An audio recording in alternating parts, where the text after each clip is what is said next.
दोस्तों, स्वागत है आप सभी का YouTube चैनल पर। तो आज मैं बात करने जा रहा हूँ इस हफ्ते की बहुत ही महत्वपूर्ण करंट अफेयर्स जो एग्जाम में पूछी जा सकती है और जो प्रश्न आपके स्टैटिक से संबंधित हैं जो एग्जाम में पूछे गए। तो इस हफ्ते की मैं करंट अफेयर्स की बात करता हूँ। तो चलिए बात कर लेते हैं आज के पहले इंपॉर्टेंट क्वेश्चन की तरफ। तो आज का पहला इंपॉर्टेंट क्वेश्चन क्या है? प्रतिवर्ष अंतर्राष्ट्रीय महिला दिवस। कौन सा महिला दिवस? प्रतिवर्ष अंतर्राष्ट्रीय महिला दिवस कब मनाया जाता है? तो आपका ये मनाया जाता है 8 मार्च। कब मनाया जाता है? 8 मार्च। देखिए, एक होता है आपका अंतर्राष्ट्रीय महिला दिवस, एक होता है राष्ट्रीय महिला दिवस। तो राष्ट्रीय महिला दिवस कब मनाया जाता है? तो वो मनाया जाता है आपका 13 फरवरी। कंफ्यूज नहीं होना है, ये कौन सा है आपका? अंतर्राष्ट्रीय। अंतर्राष्ट्रीय महिला दिवस की बात करें तो 8 मार्च को, और राष्ट्रीय महिला दिवस की बात करें तो वो आपका मनाया जाता है 13 फरवरी को। अगर 13 फरवरी को मनाया जाता है, किसके जन्म दिवस के रूप में मनाया जाता है? तो वो आपका सरोजनी नायडू के जन्म दिवस पर मनाया जाता है राष्ट्रीय महिला दिवस। कब? 13 फरवरी को। किसके जन्मदिन पर? सरोजनी नायडू के जन्मदिन पर। अब ये 8 मार्च को मनाया जाता है कौन सा? अंतर्राष्ट्रीय महिला दिवस। तो अंतर्राष्ट्रीय महिला दिवस से एक क्वेश्चन आपका एग्जाम में पूछा गया है कि अंतर्राष्ट्रीय महिला दिवस को यूएन यानी संयुक्त राष्ट्र ने कब मनाया था? तो वो मनाया था आपका 1975 में। कब मनाया था? 1975 में। और ये कब से मनाया जा रहा है? 1921 से मनाया जा रहा है। लेकिन संयुक्त राष्ट्र ने पहली बार कब मनाया? 1975 में। आपको ये ध्यान रखना है। अब बात करते हैं अगले क्वेश्चन पर। किस राज्य के सीएम ने यानी कि मुख्यमंत्री ने अम्मा और वाहिनी योजना शुरू करने की घोषणा की है? किस राज्य के सीएम ने अम्मा, कौन सी योजना है? अम्मा और वाहिनी योजना शुरू करने की घोषणा की है। तो ये की है आपकी सिक्किम। किसने की है? सिक्किम ने शुरू की है। अब सिक्किम के सीएम ने शुरू की है अम्मा और वाहिनी योजना। तो सिक्किम के सीएम कौन है? तो आपको ये पता होना चाहिए। तो सिक्किम के सीएम है आपके प्रेम सिंह तमांग। और अगर गवर्नर की बात करें तो गवर्नर कौन है? आपके गंगा प्रसाद। अगर सिक्किम की राजधानी की बात करें तो वो कौन सी है? गंगटोक। अगर सिक्किम की बात करें तो सबसे इंपॉर्टेंट एक क्वेश्चन है कि नाथुला दर्रा जो एग्जाम में पूछा जा चुका है, कहां पर है? वो सिक्किम में है। अभी सिक्किम से करंट अफेयर्स का क्वेश्चन ये बना है कि किस राज्य ने अपनी बोतलों पर, पानी की बोतलों पर प्रतिबंध लगाया है? तो वो किसने लगाया है? सिक्किम ने।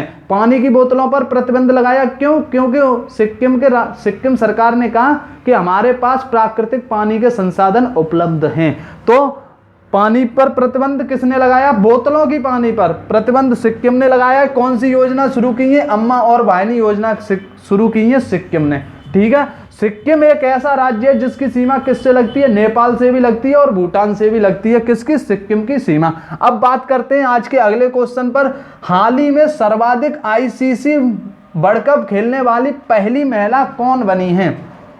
कौन सर्वाधिक आईसीसी वर्ल्ड कप खेलने वाली पहली महिला कौन बनी है? तो ये बनी है आपकी मिताली राज। कौन बनी है? मिताली राज। और कौन से? मिताली राज बनी है 6 में वर्ल्ड कप में भाग ले रही हैं, महिला वर्ल्ड कप में भाग ले रही हैं। और अभी वर्तमान में आईसीसी महिला वर्ल्ड कप चल रहे हैं। तो ये कहां पर चल रहे हैं आपके? ये न्यूजीलैंड में चल रहे हैं अभी। अब ये पहली महिला बनी है, तो पहले पुरुष भी तो होंगे जिन्होंने सर्वाधिक खेले। तो वो थे आपके सचिन तेंदुलकर, और दूसरे कौन थे? जायद मियां, और तीसरी खिलाड़ी कौन है? मिताली राज। अगर महिला कैसी है? पहली। और अगर टोटल खिलाड़ी की बात करें तो कौन सी है? तीसरे नंबर पर। पहले पर कौन? सचिन तेंदुलकर, दूसरे पर जायद मियां, और तीसरी कौन है? मिताली राज। ठीक है। अब मिताली राज को अभी क्या सर्वाधिक अंतरराष्ट्रीय रन बनाने वाली खिलाड़ी कौन बनी है? महिला खिलाड़ी। ये भी कौन बनी है? आपकी मिताली राज बनी है।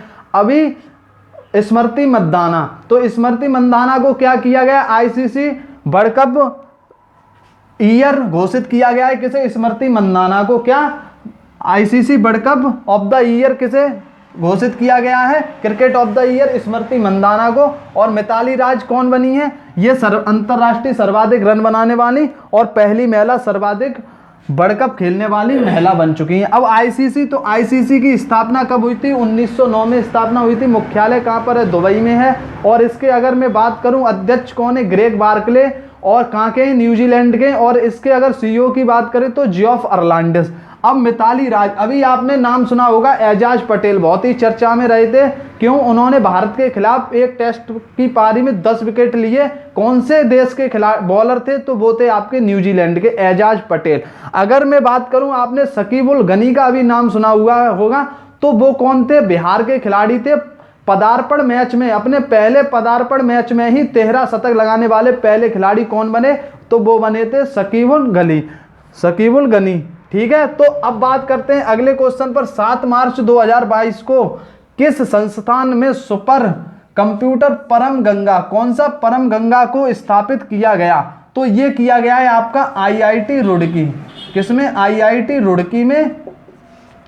अब एक परम गंगा है, एक आपने ऑपरेशन गंगा सुना होगा। ऑपरेशन गंगा किस लिए है? यूक्रेन से भारतीयों को निकालने के लिए। कौन सा? ऑपरेशन गंगा। और अफगानिस्तान में फंसे भारतीयों को निकालने के लिए कौन सा ऑपरेशन चलाया गया था? तो ऑपरेशन आपका देवी शक्ति चलाया गया था। ठीक है, परम गंगा। अब IIT रुड़की ने, तो IIT रुड़की ने अभी एक ऐप लॉन्च किया है जिसका नाम क्या है? किसान ऐप। किसान ऐप किसने लॉन्च किया? तो ये आपका लॉन्च किया है IIT रुड़की ने। दोनों पॉइंट आपको याद रखने हैं। अब सुपर कंप्यूटर की बात है, तो भारत का पहला सुपर कंप्यूटर कौन था? वो था आपका परम 8000। भारत में सुपर कंप्यूटर के जनक किसे माना जाता है? तो विजय भटकर को माना जाता है। अगर बात की जाए दुनिया का सबसे तेज सुपर कंप्यूटर कौन सा है? तो वो है फुगाकू। कहाँ का है? जापान का है। ठीक है, सुपर कंप्यूटर परम गंगा कहाँ स्थापित किया गया? IIT रुड़की। और IIT रुड़की ने एक ऐप लॉन्च किया है, उसका नाम क्या है? किसान ऐप है। भारत का पहला सुपर कंप्यूटर परम 8000। भारत में सुपर कंप्यूटर के जनक कौन? विजय भटकर।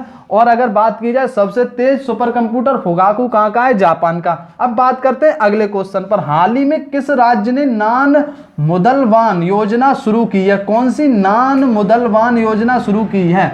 तो ये शुरू की है आपकी तमिलनाडु ने। किसने शुरू की है? तमिलनाडु ने शुरू की है।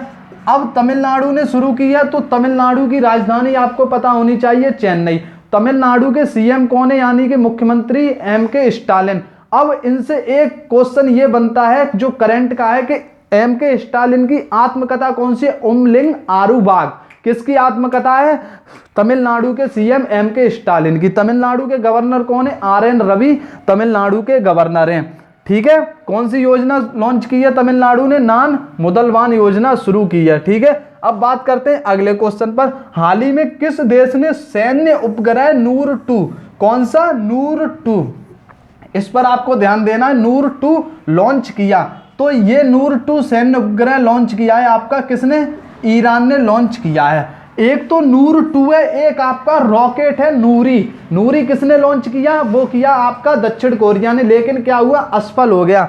और सैन्य उपग्रह नूर 2 लॉन्च किसने किया? ईरान ने। ईरान ने एक मिसाइल और लॉन्च की, खैबर बस्टर मिसाइल। किसने लॉन्च की? ईरान। अब ईरान ने की है, तो ईरान की राजधानी क्या है? ये एग्जाम में पूछी जा चुकी है, तेहरान। और ईरान की नई मुद्रा का नाम क्या है? टोबान। एक क्वेश्चन बहुत इंपॉर्टेंट है कि ईरान का कौन सा बंदरगाह है जिसका निर्माण भारत ने किया? तो वो कौन सा है आपका? चाबहार बंदरगाह। कहां पर है? ईरान में है। निर्माण किसने? भारत ने किया, ईरान में। ठीक है, कौन सा उपग्रह? नूर 2 सैन्य उपग्रह लॉन्च किसने किया है? ईरान ने लॉन्च किया है। ठीक है, अब बात करते हैं अगले क्वेश्चन पर। किसे financial action task force FATF का अध्यक्ष बनाया गया? तो ये बनाया गया है आपका T राजा कुमार। किसे? T राजा कुमार को किसका? फाइनेंशियल एक्शन टास्क फोर्स का अध्यक्ष बनाया गया है। किसे? T राजा कुमार को। ठीक है, फाइनेंशियल एक्शन टास्क फोर्स का अध्यक्ष। अभी एक क्वेश्चन आ चुका है आपका एग्जाम में कि फाइनेंशियल एक्शन टास्क फोर्स ने हाल ही में किस देश को ग्रे लिस्ट में शामिल किया है? तो वो आपका UAE को किया है, संयुक्त अरब अमीरात को। अब फाइनेंशियल एक्शन टास्क फोर्स की स्थापना कब हुई थी? 1989 में हुई थी आपकी स्थापना। इसका मुख्यालय कहां पर है? पेरिस में मुख्यालय है। इसका कार्य क्या है? तो इसकी इसलिए इस उद्देश्य से स्थापना की गई है क्योंकि यह आतंकवाद फंडिंग को रोकने के लिए स्थापना किसकी की गई है? फाइनेंशियल एक्शन टास्क फोर्स की। तो इसके अध्यक्ष कौन बनाए गए हैं? T राजा कुमार। और इसकी स्थापना 1989। और इसका हेडक्वार्टर कहाँ है? पेरिस। पेरिस कहाँ पर है आपका? फ्रांस में।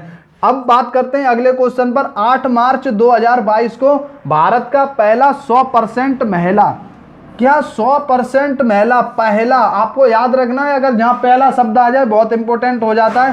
पहला 100% महिला स्वामित्व वाला औद्योगिक पार्क कहाँ खोला गया?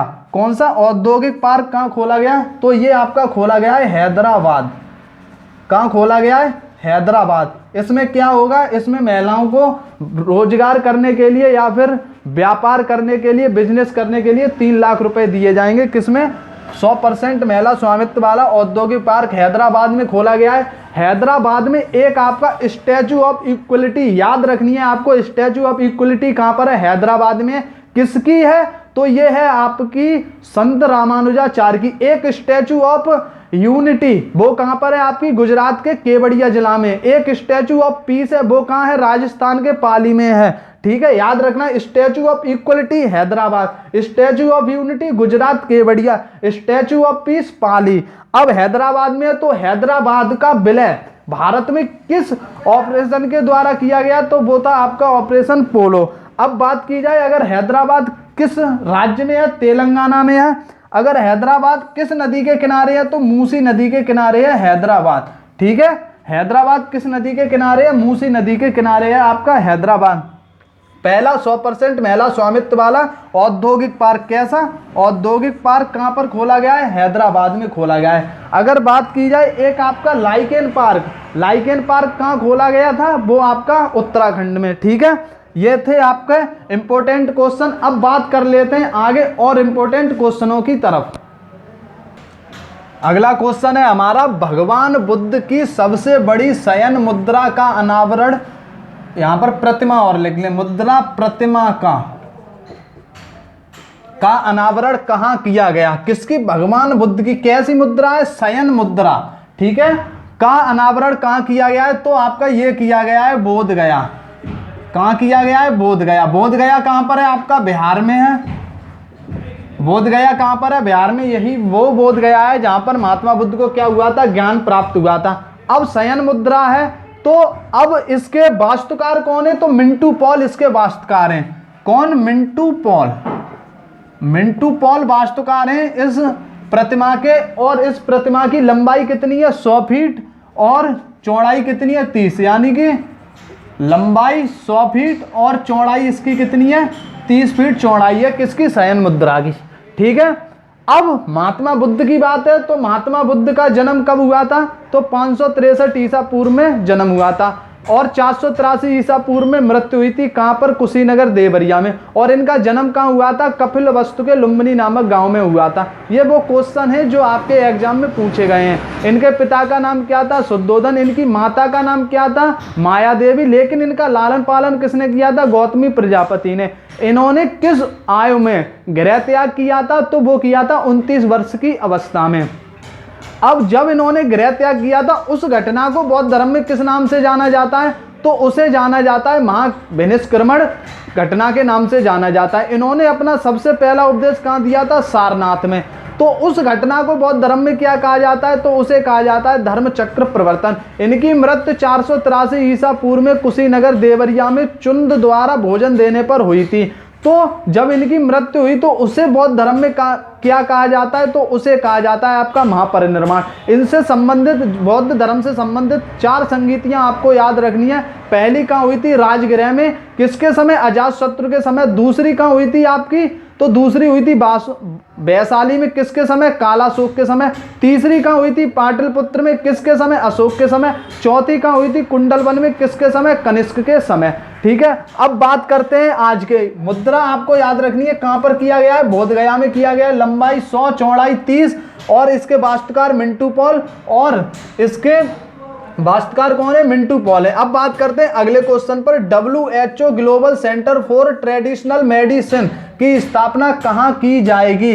किसकी? WHO global centre for traditional medicine की स्थापना की जाएगी आपकी जामनगर। और जामनगर कहां पर है आपका? तो जामनगर है आपका गुजरात। कहां पर है जामनगर? तो जामनगर है आपका गुजरात में। ठीक है, याद रखना। इसका उद्घाटन कौन करेंगे? तो टेड्रो अधानोम घेब्रेयेसस, जो कौन है? इसके हेड है। किसके? WHO के हेड है। अब WHO का फुल नेम यानी कि पूरा नाम क्या है? वर्ल्ड वर्ल्ड हेल्थ ऑर्गेनाइजेशन, इसकी स्थापना कब हुई थी? 7 अप्रैल 1948। और 7 अप्रैल को ही क्या मनाया जाता है? विश्व स्वास्थ्य दिवस मनाया जाता है 7 अप्रैल को। और इसका मुख्यालय कहाँ पर है WHO का? तो वो है आपका जिनेवा। और इसके हेड कौन है? टेड्रो अधानो घेब्रेयेसस इसके हेड हैं। तो इसकी स्थापना कहाँ की जाएगी? जामनगर गुजरात में की जाएगी। अब बात करते हैं अगले क्वेश्चन पर। अंतरराष्ट्रीय, क्या अंतरराष्ट्रीय निशानेबाजी खेल संघ ISSF विश्व कप 2022 में कौन सा देश पदक तालिका में शीर्ष पर रहा? ठीक है, किसमें? अंतरराष्ट्रीय निशानेबाजी खेल संघ में तो शीर्ष पर रहा है भारत। कौन रहा है? भारत। भारत ने क्या किया? इसमें 4 गोल्ड जीते हैं, 2 सिल्वर और 1 ब्रॉन्ज, यानी कि कुल 7 पदक जीते। 4 गोल्ड, 2 सिल्वर और 1 आपका जीता है ब्रॉन्ज। दूसरे स्थान पर कौन रहा है? तो वो रहा है आपका नॉर्वे। ठीक है, बात करते हैं अगले क्वेश्चन पर। किस राज्य ने मातृशक्ति, ये क्वेश्चन इंपॉर्टेंट है आपका, किस राज्य ने मातृशक्ति उद्यमिता योजना शुरू की है? तो ये शुरू की है आपकी हरियाणा। किसने शुरू की है? हरियाणा ने शुरू की है। कौन सी? मातृशक्ति उद्यमिता योजना। एक कौशल्या मातृत्व योजना है, वो किसने शुरू की है? तो वो छत्तीसगढ़ ने। एक इंदिरा गांधी मातृत्व योजना है, वो किसने शुरू की है? राजस्थान ने। ठीक है, अब बात करते हैं अगले क्वेश्चन पर। याद रखना है, मातृशक्ति उद्यमिता योजना हरियाणा, कौशल्या मातृत्व योजना किसने? छत्तीसगढ़ ने। इंदिरा गांधी मातृत्व योजना तो वो आपकी लॉन्च की है राजस्थान ने। अब बात करते हैं अगले क्वेश्चन। किस राज्य में भारत के सबसे बड़े तैरते सौर ऊर्जा, कैसे तैरते हुए सौर ऊर्जा संयंत्र का उद्घाटन किया है? तैरते सबसे बड़े, तो ये तमिलनाडु के थूथुकुड़ी में इसका उद्घाटन किया गया है। ठीक है, किसका? सबसे बड़े तैरते सौर ऊर्जा संयंत्र का। तमिलनाडु के बारे में हम चर्चा कर ही चुके हैं। इसका नृत्य कौन सा है? भरतनाट्यम तमिलनाडु का नृत्य है। ठीक है, और इसके अन्नामलाई, नन्नामलाई, मुदमुली और सत्यमंगलम टाइगर रिजर्व कहाँ पर है? तमिलनाडु में। इसने सत्यमंगलम टाइगर रिजर्व को अभी वर्तमान में कौन सा अवार्ड मिला है? तो उसे मिला है T+2 अवार्ड। किसे मिला है? तमिलनाडु के सत्यमंगलम टाइगर रिजर्व को 2022 का T+2 अवार्ड। किस लिए दिया जाता है? टाइगरों की संख्या 2 गुनी करने के लिए यह अवार्ड दिया जाता है। ठीक है, अब तैरते हुए सौर ऊर्जा, एक तैरता हुआ शहर का निर्माण कौन सा देश करेगा? तो वो करेगा आपका दक्षिण कोरिया। कौन से शहर का? तैरते हुए शहर का निर्माण दक्षिण कोरिया। और तैरते हुए सौर ऊर्जा संयंत्र का उद्घाटन कहाँ किया गया है? तमिलनाडु के थूथुकुड़ी में। ठीक है, अब बात करते हैं अगले क्वेश्चन पर। पाल दाद वाब हत्याकांड को 100 वर्ष पूरे हुए, इसका संबंध किस राज्य से है? तो ये है आपका गुजरात। ये ध्यान रखना है आपको, किससे है? गुजरात। ये दोनों जगह कहां पर है? आपकी गुजरात में है। 100 वर्ष पूरे हुए, यानी ये कब हुआ था? यानी ये 7 मार्च 1922, 7 मार्च 1922 को हुआ था। ये किस आंदोलन के तहत? एक ही आंदोलन में हुआ था ये वाला हत्याकांड। कौन सा है आपका? पाल दादवाब हत्याकांड। ठीक है, अब एक ही आंदोलन के समय हुआ, तो एक ही आंदोलन का नेतृत्व कौन कर रहा था? तो मोतीलाल तेजावत नेतृत्व कर रहे थे। किसका? एक ही आंदोलन का। इसमें क्या हुआ था? तो इसमें 1000 के लगभग 1000 भील समुदाय के लोग मारे गए थे। किसमें? पाल दादवाब हत्याकांड में। का संबंध किस राज्य से है? गुजरात में। 100 वर्ष पूरे हुए हैं, इसलिए ये आपका इंपॉर्टेंट है। अब अगले क्वेश्चन पर बात करते हैं। मार्च 2022 में यून सुक योल, कौन? यून सुक योल किस देश के राष्ट्रपति बने? तो ये बने आपके दक्षिण कोरिया। और दक्षिण कोरिया ने ही कौन सा रॉकेट लॉन्च किया था? नूरी रॉकेट लॉन्च किया था। किसने? दक्षिण कोरिया में, जो असफल हो गया। यून सुक योल किस देश के राष्ट्रपति बने? दक्षिण कोरिया। उत्तर कोरिया और दक्षिण कोरिया के बीच कौन सी रेखा है? तो वो है 38वीं समांतर रेखा। किसके बीच? दक्षिण कोरिया और उत्तर कोरिया में। यून सुक योल कौन बन गए हैं? और राष्ट्रपति बन गए। और इसी ने क्या है? विश्व का पहला, दुनिया का पहला तैरता हुआ शहर कौन बना रहा है? दक्षिण कोरिया बना रहा है। आपको याद रखना है। अब बात करते हैं अगले क्वेश्चन पर। अंतरराष्ट्रीय महिला न्यायाधीश दिवस कब मनाया जाता है? तो ये आपका मनाया जाता है 10 मार्च। कब मनाया जाता है? 10 मार्च। अब ये इम्पोर्टेंट क्यों है? क्योंकि यह बहुत ही अभी लेटेस्ट है, क्योंकि 2021 में इसे मनाने की घोषणा की गई। किसके द्वारा? यूएन द्वारा, ठीक है, यूनाइटेड नेशन द्वारा इसे मनाने की घोषणा की गई है। अंतर्राष्ट्रीय महिला न्यायाधीश दिवस कब मनाया गया? 10 मार्च को। अब इम्पोर्टेंट क्वेश्चन, अंतर्राष्ट्रीय न्यायालय का मुख्यालय कहाँ पर है? तो वो आपका द हेग। द हेग कहाँ पर है? आपका नीदरलैंड में, याद रखना। अभी एक और क्वेश्चन आपका इंपॉर्टेंट है कि पाकिस्तान की सुप्रीम कोर्ट की पहली महिला मुख्य न्यायाधीश कौन बनी है? तो बनी है आपकी आयशा मलिक। किसकी? पाकिस्तान की सुप्रीम कोर्ट की पहली महिला न्यायाधीश कौन? आयशा मलिक बनी है, ठीक है। और अंतर्राष्ट्रीय महिला न्यायाधीश दिवस कब मनाया जाता है? तो 10 मार्च को मनाया जाता है। 2021 में घोषणा की है, किसने? यूएन द्वारा। तो ये थे आज के हमारे बहुत बहुत महत्वपूर्ण क्वेश्चन, आज के नहीं, ये आपके इस हफ्ते के, ठीक है। तो ये क्वेश्चन बहुत इंपॉर्टेंट है, इन्हें एक बार जरूर देख लें। और ये क्वेश्चन एग्जाम में आ सकते हैं, और जो मैंने स्टैटिक बताए इससे संबंधित वो आपके एग्जाम में पूछे जा चुके हैं। तो ऐसे ही वीडियो को देखते रहिए। मिलते हैं अगली वीडियो में, तब तक के लिए बाय बाय।